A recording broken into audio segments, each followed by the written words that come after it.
up? Welcome back, y'all. Today we're going to talk about Bo Diddley and the Bo Diddley beat. I'm going to teach you all the things that you're going to need to know to be able to play it just like he did. So let's go.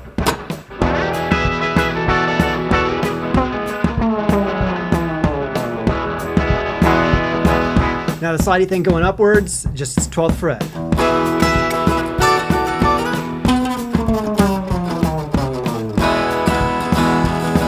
Now when you do the sliding thing down, start here about the 19th fret, this is the note B, and then try to do that same rhythm. Like that. Again. Don't slide down too fast either, like, you can do that, I guess, and kind of add some extra noise and stuff in there. It's just kind of an effect, right?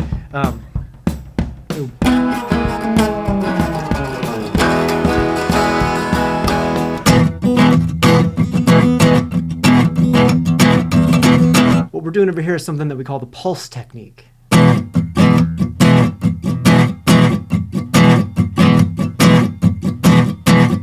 If you take a look at my left hand, the left hand is just pinching or pulsing when we want the chord to go down. And as soon as we release tension, it turns into clicks.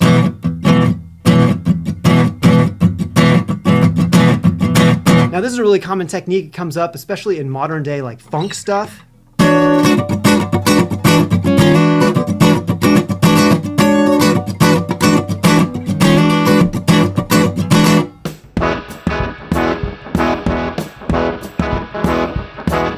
Now, a lot of times he would also play in open tunings, which means you have to modify your technique a little bit. So to do that little,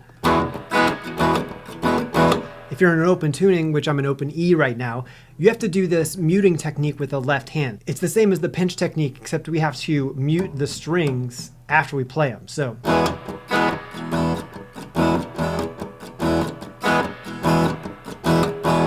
I'm just kind of lifting it and putting my hand down here. There we're going to the 4 chord or the A chord. So if we're playing E here in this position, just roll your fingers back so they kind of catch this A chord. And it's almost like an E suspended as well. You don't have to play the full A. You can kind of get away with just doing just that much. Okay, now it'll sound like this.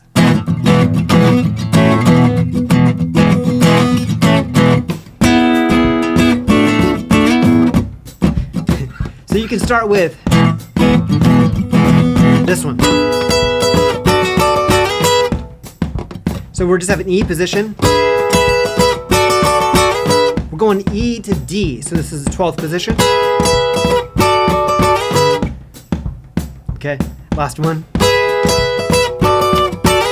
Sometimes people also do the E to D here.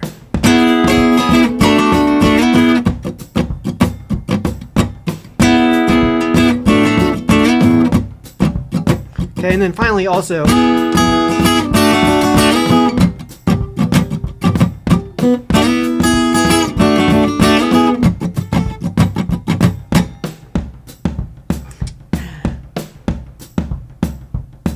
the beat itself sounds like this. Da, da, da, da, da, da, da. Okay, hopefully you're hearing those accents that we're going.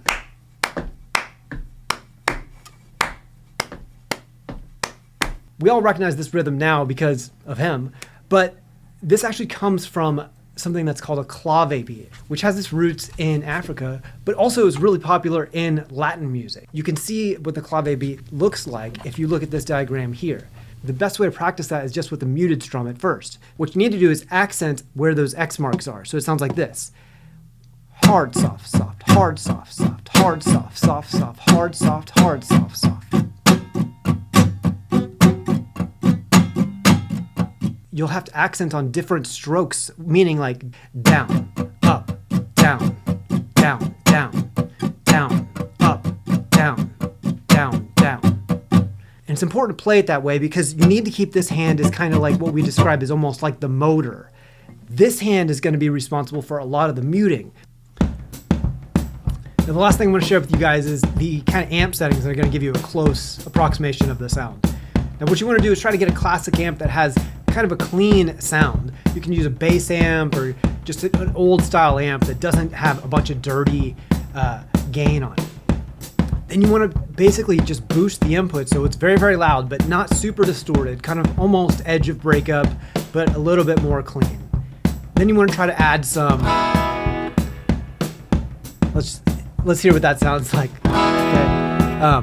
Now this is without all the extra stuff, just the amp sound. Okay, this is just the amp sound by itself.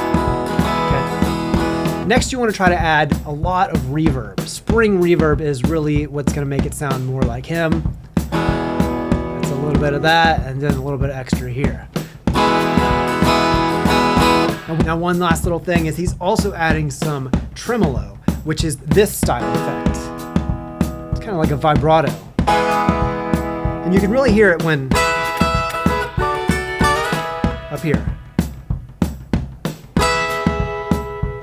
Hear that kind of wobble.